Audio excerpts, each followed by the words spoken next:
கடந்த வாரம் திருநெல்வேலி மாவட்டத்திலே ஒரு 4 சிறுவர்கள் 14-15 வயது சிறுவர்கள் ஒரு மைக் செட் போடுறவர்கிட்ட போய் எங்க சாதி தலைவருடைய பாட்டு போடுன்னு சொல்லியிருக்காங்க.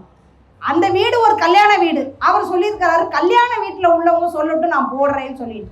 அவர் ஒரு குறிப்பிட்ட சாதி சமூகத்தை சார்ந்த பசங்க, சின்ன பசங்க, 14, 15, 16, 17 அந்த பசங்க.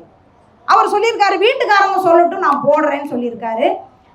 அவங்க நீ நான் இதுவரைக்கும் சொல்லி கேட்ட நீ இப்போ நீ கேட்க மாட்டியா அப்படின்னு சொல்லிட்டு அவர் வீட்டுக்கு திரும்பும் போது அந்த 4 சிறுவர்களும் அந்த இளைஞனை வெட்டி படுகொலை செய்திருக்கின்றார்கள். வெட்டும் போது என்ன சொல்லியிருக்காங்க, காலங்காலமா நாங்க சொன்னதுதானே கேட்டேன், இப்ப என்ன எங்க சாதி தலைவர் பாட்டை போட மாட்டேங்கிற அப்படின்னு வெட்டி படுகொலை செஞ்சிருக்காங்க.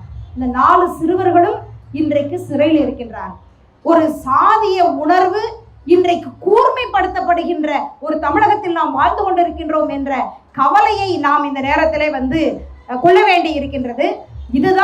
இது இன்னொரு வகையிலே சாதி என்பது பெண்கள் மீதான வன்கொடுமையை, சாதிய ஒடுக்குமுறை என்பது மேலும் மேலும் பெண்களை ஒடுக்குகின்ற ஒரு கருவியாக இந்தியாவில் இருக்கின்றது என்பதை கூடுதலாக நாம் பார்க்க வேண்டி இருக்கின்றது.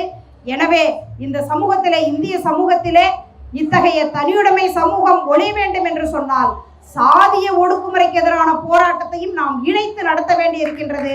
அத்தகைய போராட்டத்தை நாம் மேற்கொள்வோம், ஒரு சமூக மாற்றத்தை அடைவோம், பெண்ணுரிமை பாதுகாப்போம் என்று கூறி வாய்ப்புக்கு நன்றி கூறி விடைபெறுகிறேன். நன்றி, வணக்கம்.